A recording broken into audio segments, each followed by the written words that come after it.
Hey everybody, today we're in a Kenworth T660. We're going to be showing you how to install the ProClip commercial mount number 246719. Just as a side note, this also fits the Kenworth T440, T600, T800, and W900.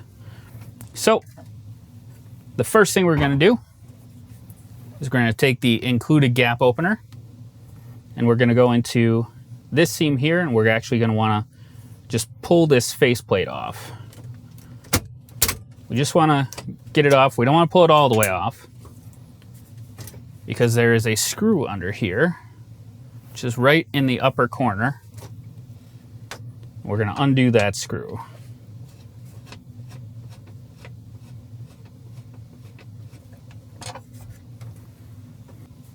Now that we've got that screw out, we're going to open the glove box, and this upper screw here, we're going to take that one out as well.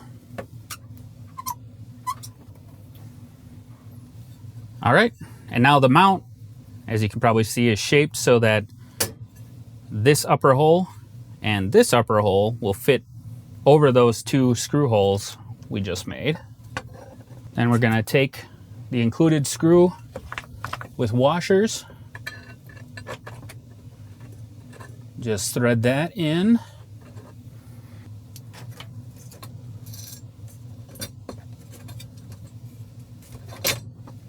There we go. And these are just 8mm hex drive bolts.